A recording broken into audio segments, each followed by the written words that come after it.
Hi everybody, Dan Illman, Mike Beer. We're going to kick off the pick 4 at Belmont on Saturday with race number 7, the Grade 1 Vosburgh Stakes. Let's take a look at this field of salty sprinters as they prepare for the Breeders' Cup Sprint. 3 main contenders, I think, in here, Mike, at least on speed figures recently. The 2 El Deal, the 5 Mr. Crow, the 4 Takafel. Let's begin with El Deal, who was turned over to Jorge Navarro. We know all the controversy recently with that barn, but it can't be denied that in his 3 races for Navarro have been by far and away the 3 best races of his career, including a 112 Beyer Tour de Force in the Alfred G. Vanderbilt. I think some handicappers could pick those races apart, though, and say he's a little bit dressed up. Yeah, there is certainly a way to do that. We'll get to that in a second. Let's just point out that El Deal is one of those horses. Things haven't always gone perfectly for him. He was always cut out to be a really nice horse, and so he's getting there now. Yeah. You want to pick apart his last 3 races, 4.5 at Charlestown against horses who couldn't keep up with him. Okay, he's going to win that race. Speed favoring track in the decathlon at Monmouth right to the front. All right, he's going to win that one. And then, you know, that Vanderbilt last time, not only was that a wicked inside speed favoring track, and he had all the speed in that race, but, and I'm not going to take too much away from this horse for winning a Grade 1 race, but it was not a let's call that a Grade 1 field in name only. This field might be tougher. He's a fast horse, though, and he's obviously in very good form. Let's see what the Timeform US Pace Projector has in store for the Vosburgh, because there are fast horses in here. Takafel is very fast. Mr. Crow could be close to the pace. We know the Green Grotto's credentials throughout his long and salty career. But El Deal expected to be on the pace. Do you think he is faster than all these horses and will establish the lead at the 6 furlongs? I think so. I think he might be fastest early in here. I'd be surprised if they weren't just sending him off to the front as well.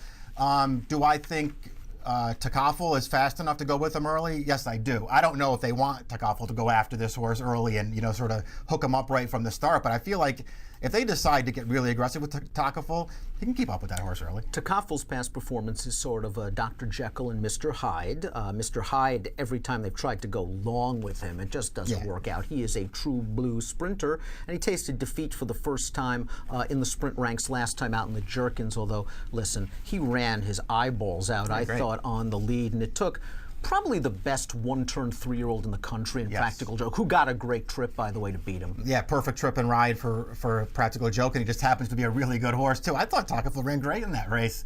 I mean, there was no, you know, rating on the lead in that race. They sent him from the start. He went basically as fast as he could go in that race on the lead, and he was still there down to about the 16th pole when Practical Joke came and got him, and he settled for second best in there. I thought he ran great, you know, just, you know, to put the pace into perspective for that race. Dreyfong won the Grade 1 race a couple of races later for older horses. He went 22 and 4, 45 and 2. This horse went a fast pace in the Jerkins. He was a good second in that. I like the turn back from 7 to 6 for him. One of the horses that he finished ahead of in the Jerkins Cold Front came back to just run very well in the Gallant Bob last week with a 107 Beyer speed figure at Parks. The question considering Takafel that I have for you is, can he sit and finish? I don't know. I guess that is the real question. If he can't go with El Deal on the lead in this race, maybe that's a problem for him. If they decide they don't even want to go with him and they want to sit off that horse a little bit, you know, I guess we'll find out if he can do it. I'm pretty hopeful, though, that at least he's drawn to the outside here. He's got speed. He's not getting outrun by that horse early. Maybe he won't duel him, but he's not getting outrun by him early. I think he can pull the right trip in here. Of the sort of big 3 in here, I'm sure Todd Pletcher very pleased with the post position draw for the number 5, Mr. Crow, drawing outside of the main speeds where Luis Saez can break, take a peek at what's going on inside, and perhaps work out a trip in the second flight while in the clear. You can't argue with the speed figures of his 2 races, 109, 104, both at Saratoga, both open lengths, dominating victories. Showed up with front wraps last time out, doesn't change leads in his races. Not exactly your typical Pletcher horse, but boy, those figs are impressive. Yeah, even his debut, I mean, he ran 99 first time out when he got beat. I mean, he's just run nothing but fast races. I almost feel like, too, you know, it was sort of odd to see front wraps go on off of that big win for his last start, but I almost feel like, I wonder if Pletcher put them on trying to get him to change leads, you know, maybe get a little weight on his legs and see if that would work. It didn't work. He didn't change leads again. Listen, I'm not going to argue with his figures. He's obviously a fast horse. He's also beaten a couple of very weak fields in his 2 wins at Saratoga, and neither of those races featured a pace that was particularly fast. This will be the fastest pace he's ever faced. This field's going to run away from him early. El Deal and Takafel are faster than he is early. Does that mean he can't win? No, but I think it makes it really hard on him to win. And he's 2-1 on the morning line. I don't know about you, Dan. I would never bet this horse at that price. It shows how strong this field is. That Millionaire Weekend Hideaway, third in this race last year, earning a 100 buyer speed figures, 15-1 on the morning line. Now, maybe the argument is at the age of 7, he's lost a little bit of zip off of his fastball. He got beat at Saratoga last time out in sort of a weak state-bred allowance field, but maybe he could pull the right stalking trip on the outside. He has races, not too many of them, but he has figures in the past, and he's a tough, hard-hitting New York bred. Yeah, he's a real nice horse, a real cool horse. He's never really been, sort of grade 1 sprint quality kind of horse, but he shows up and he tries every time. I thought he ran fine last time. T Loves a Fight happened to run a pretty big race that day. He was only second best.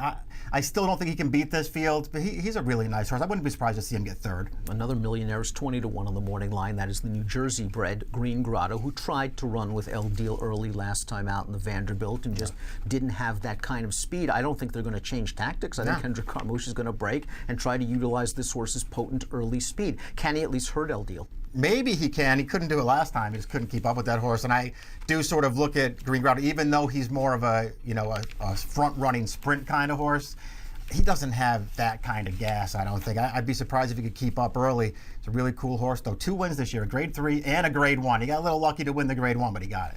If there is a barbecue up front, there are 2 closers in here in solid enough form. The 6, Celtic Chaos, who was third in that allowance race behind Weekend Hideaway last time out, but on occasion shows a big kick. He had a 3-race win streak snapped last time out, and he likes Belmont Park. And perhaps the most potent closer in the race, the number 1, Star Walking Dude, who's banked almost $1.5 million in his career. And last time out, you mentioned the slowish pace and the Dreyfong Forgo. The fact that this horse was closest to Dreyfong early shows that pace was not fast. That's not this horse's style. Yeah, he doesn't really want to run that way, so I don't want to hold that race against him too much. I do worry that it feels like maybe he's not, super sharp right now. The super sharp Stall Walking Dude would have a pretty big chance in this race because he really might catch a big pace to run at, and he will run into paces. I just sort of wonder if he's in his best form right now. If he is, I think he's a threat, especially if the Takaful and El Deal hook up early on in this race, but we'll see what happens. Looking for his 20th lifetime win is Stall Walking Dude. Let's take a look at our top selections for the Grade 1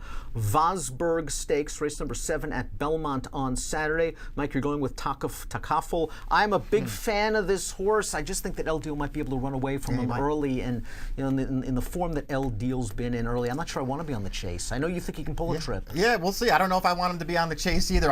I think he's a really good horse, and I think this is the right race to run Takaful in. I like that he gets to go 6 here instead of the 7. And we sort of lined all the reasons. I'm not going to be surprised if El Deal speed pops this field and wins. We outlined all the reasons. I think you want to at least be a little leery of his last 3 races. Would you use El Deal equal weight to kick off the pick 4? Would you use Takaful as your only A? From what it sounds like, it seems like you don't want any part of the plecture. I'm not using Mr. Crow. I'll probably use both of these 2 horses, the 2 speeds, and I'll press Takaful. Mike's going to go with Takaful. I'm going to go with El Deal, 254 for me in the Grade 1 of Vosburgh. Race number 7 at Belmont on Saturday has an approximate post time of 4:04 Eastern.